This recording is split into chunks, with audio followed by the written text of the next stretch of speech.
Why do so many American states have panhandles? Panhandles always confuse me a little bit. So really interested, check out this video and see why so many American states have panhandles. Before we do get into this, I appreciate if you guys can hit that subscribe button. Let's see why American states have panhandles. Panhandles. A panhandle is, by definition, a narrow strip of territory projecting from the main territory of one state into another. It's called this because it looks precisely like a panhandle, although boot heel is another term in some places, but less used. Right. These are, however, common names, and the correct geographical term is, I believe, salient. While similar to a peninsula in shape, a salient is most often not surrounded by water on three sides. Instead, it has a land border on at least two sides and extends from the larger geographical body of the administrative unit. That's the official description. Yo, they're so confusing, bro. Like, you're in a space. Like, imagine you live in the panhandle, right?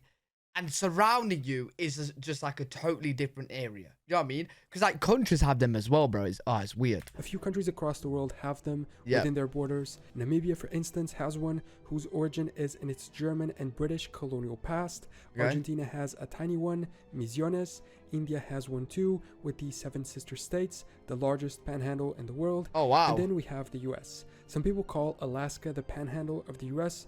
I would say this is inaccurate because they're not territorially connected. It would have to be some type of magnetized panhandle that didn't actually connect to the pan, but levitated it with magnetism. Hey, Alaska, you're one of a kind, man.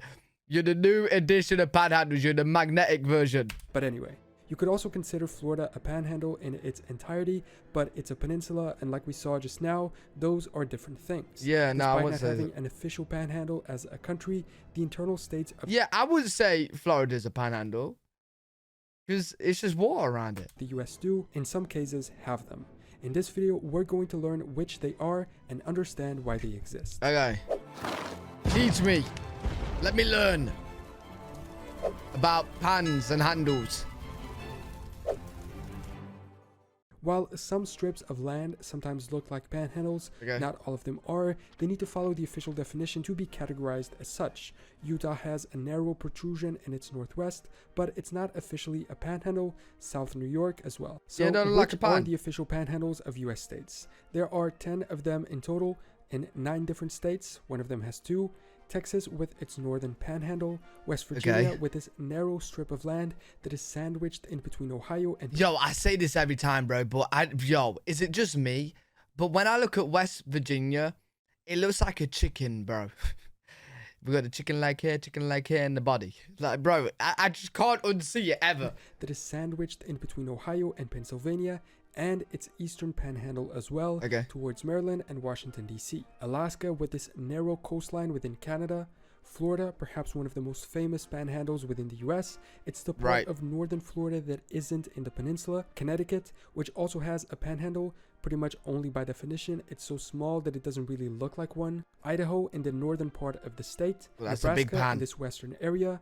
Maryland in the west too. And perhaps the most iconic... Oh, Maryland's just like... Oh, I haven't seen this before.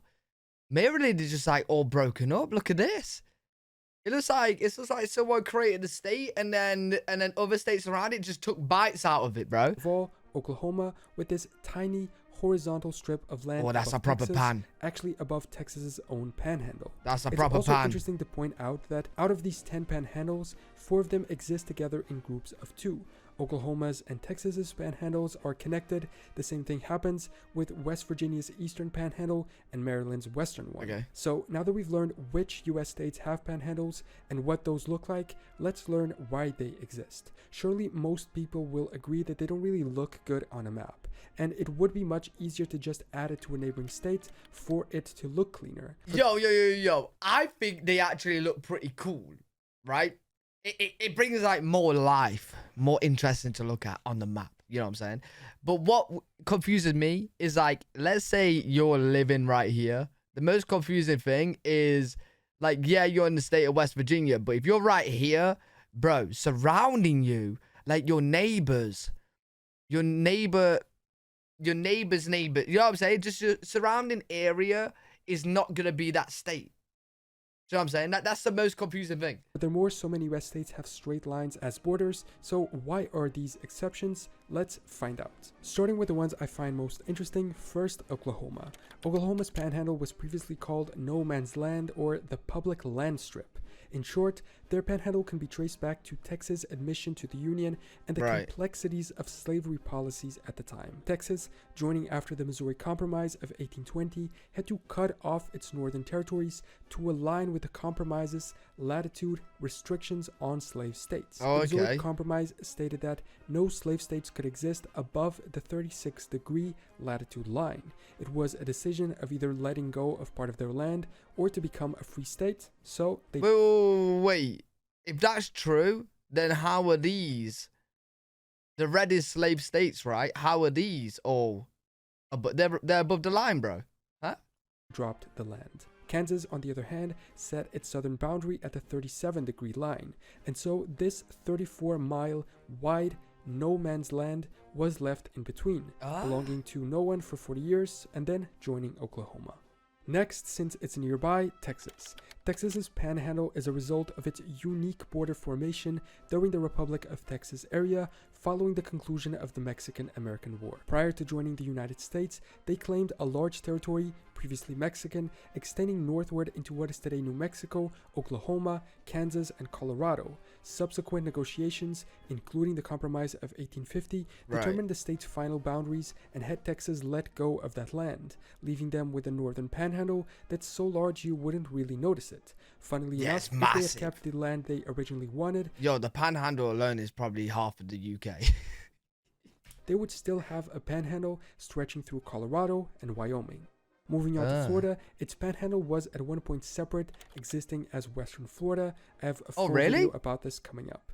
And initially, the whole panhandle was considerably longer, reaching all the way to the Mississippi River during its time as a Spanish territory, as they temporarily held French Louisiana as well. With the Louisiana purchased by the US from France, part of this old, longer panhandle was first annexed to the US and thus removed from Florida's territory. Spain handed over Florida itself to the US in 1821, and the panhandle, known as West Florida, became a part of Florida upon statehood. Alabama's officials supposedly felt cheated of the land and unsuccessfully petitioned for the panhandle multiple times. Despite defeats, there's a lingering sentiment of the panhandle being more connected to Alabama than Florida, evident in the time zone difference and cultural affiliations of its people.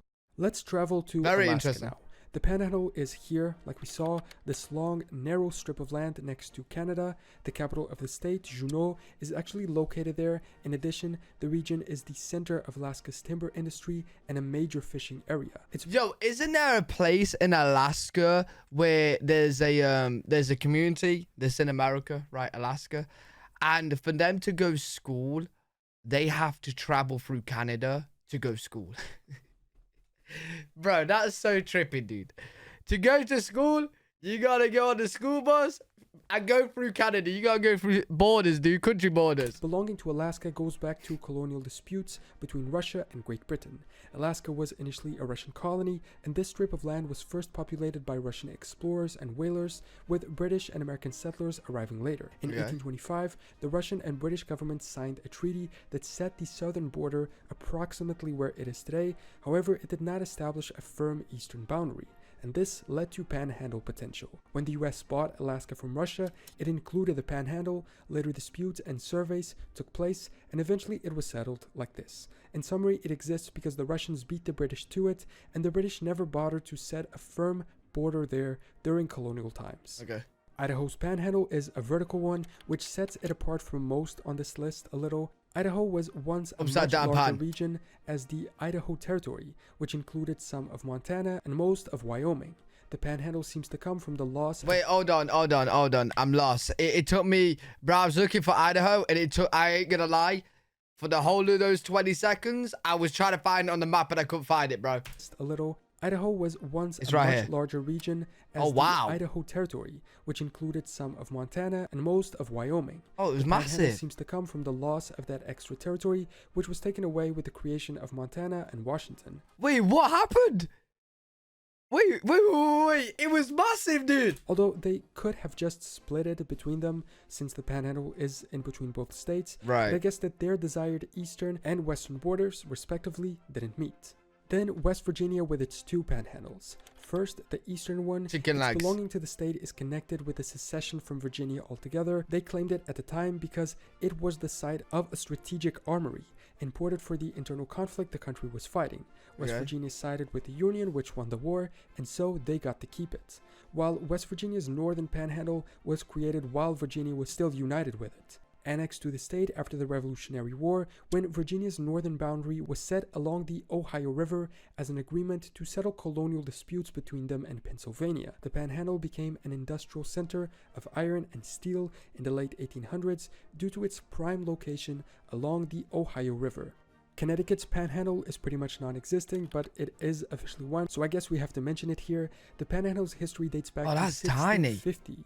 When Dutch, so I guess we have to mention it here. The Panhandle's history dates back to 1650, when Dutch and English colonial leaders established the western boundary of the Connecticut colony. Disputes emerged with New York about it over the next decades. At one point, the governor of New York actually issued arrest warrants for residents of border towns who pledged allegiance to Connecticut. It's crazy to think that this type of dispute between parts of the same country existed. In 1683, New York and Connecticut finally settled their dispute. Yo, when I like go back on a history lesson with America, it gets confusing, bro.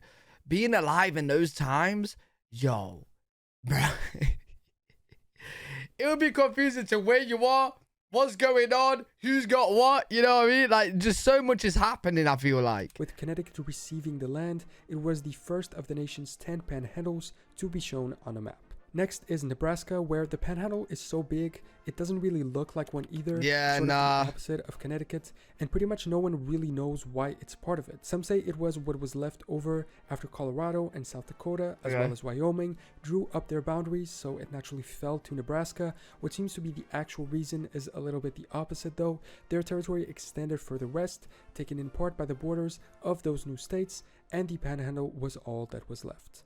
And finally, Maryland, whose panhandle is so thinly connected to the rest of the state that it bothers me more than all the others. It's connected by a 1-mile strip of land. That's mad. It dates back to 1781, when Maryland lobbied the Continental Congress to retain some of its western lands to secure access to farmland and the Mississippi River system. Maryland is literally a state that's just been eaten, dude. Bro. The land is just all chopped up. Pennsylvania had to let go of their claim on it for this to happen. Oddly enough, it was only after this request to have the Panhandle was fulfilled that Maryland agreed to become the 13th and final original state of the US. It's more mountainous and agricultural prone than the rest of the state, and has at one point attempted to secede as Western Maryland, although unsuccessfully. So, those are the 10 panhandles that the US has within its internal state borders. That was cool. Which 9 states have them, where they are located, and why they exist. Do you know what I want to know? I want to know, by any chance, if anybody watching this video lives in any of these panhandles. If you do, let me know. Let me know if you do live in a panhandle. Do you have to like travel to like a different state for like a local supermarket or whatnot? Do you know what I mean? That'd be interesting. Hopefully you guys enjoyed the video. Make sure you thumbs up, subscribe for more content. I'm live every single day on twitch.tv/L3WG. If you guys want to check me out over there, I'll see you all in the next one. Peace.